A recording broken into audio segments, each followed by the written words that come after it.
Maliban po sa tupad, nandoon or pasok po ba sa loob ng tupad yung kabuhayan program, yung mga livelihood Ah, programs, or that's separate pa na ibibigay ng DOLE po?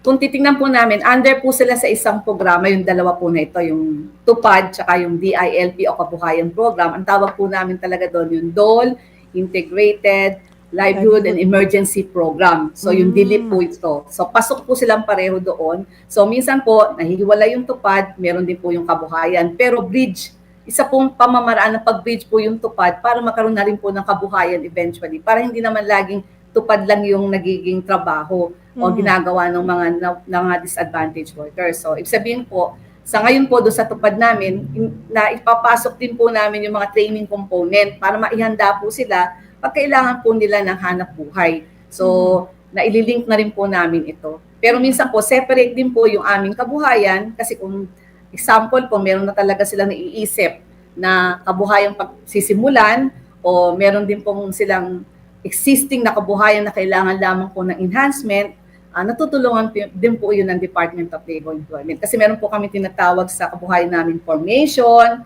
enhancement, o restoration. Mhm. Mhm.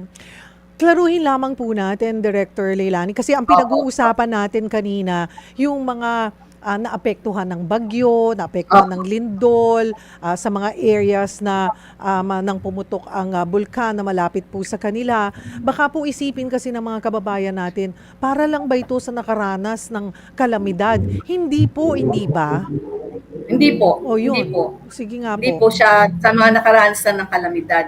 Ang binabanggit mo nga po kanina dito, kadalasan lang, minsan yung tupad, talagang siya yung immediate na ibibigay, yung naitutulong kapag po nagkaroon ng kalamidad. Mhm. Pero yung programa po na to ng Department of Labor and Employment, hindi lang po siya pag may kalamidad. Mhm. Talaga po ito yung regular na programa na pinagtutulong o nagiging ano namin na pagtulong sa mga nangangailangan. Nabanggit ko po, basta displaced, disadvantaged, marginalized, and vulnerable group po sila o sektor ng lipunan. Mhm. Ay, pagdating po, maliban po dun sa, which is good ano, sabi nyo nga, 10 hanggang 90 days, hanggang Opo. 3 buwan, makakasiguro sila na may trabaho habang dahan-dahan na bumabangon. Ngayon, kung hindi man po yun, ay ito nga yung kabuhayan program. Ano-ano po yung mga kabuhayan packages na pwede po nilang matanggap or na makonsider na depende ba yan at saka paano nyo ini-evaluate na ano kayang pwede nating ibigay dito sa pamilyang ito? Yung mga ganun po? Okay po. So yung kabuhayan po namin, pwede sa individual at sa grupo o asosasyon.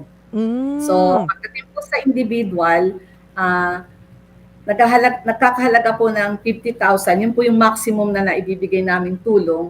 Depende po sa project proposal o business plan na isasubmit po ng individual na interesado. Ganun po siya. Then Mhm. ganun naman po sa asosasyon, pwede po hanggang 1 million to 3 million. Depende din po sa bilang ng miyembro ng asosasyon at depende rin po dun sa proposal o business plan na isasubmit din po ng asosasyon. So mga maximum po ito. Isabihin, example po sa individual, kung ang kailangan lang po niya ay nagkakahalaga lang po ng 40,000 para magsimula ng isang, sample lang po, sari-sari store or meron siyang parang may kakayanan siya o may skills siya sa pag-welding. Minsan po, kailangan lang niya mga gamit sa pag-welding para pag natawag siya, nakakapagtrabaho po siya, yun po yung napoprovide namin. So, ina-assess po ito. So, based sa business plan, business proposal na sinasubmit po sa Department of Labor and Employment, ini-evaluate po ito at hindi po siya hindi po pera yung binibigay namin na Mhm. tulong. Items na po talaga yung pinoprovide namin sa mga individual at grupo para po Mhm. magamit. Kasi mahirap po pag minsan pera eh. Talagang Mhm. items na po na kailangan na po nila. Ito na po yung binibigay namin sa kanila. So marami na po kasi mga uh, livelihood na na-provide po natin sa iba't iba. Meron po kasi, depende po sa need nila. Meron po kasi mga ibang kailangan grupo, yung mushroom production, kung ano po yung nandoon sa kanilang area. Minsan po, meron po yung swine fattening, water lily handicraft, kung ano po yung, isa po yung sa inaano namin na kung ano yung nandoon na produkto, raw materials na magagamit para pantulong din po ito dun sa one town, one product po natin na sinasabi. More or less, ganun po siya. Mga kapatid, Cheryl Cosim po. Dito na tayo sa totoo. Dito tayo sa True FM. Mag-subscribe and follow po sa ating social media accounts. Hanapin lamang po ang True Network PH. Siyempre, kompleto yan. Nandyan po kami sa Facebook, sa Instagram, sa X, YouTube, TikTok, and podcast.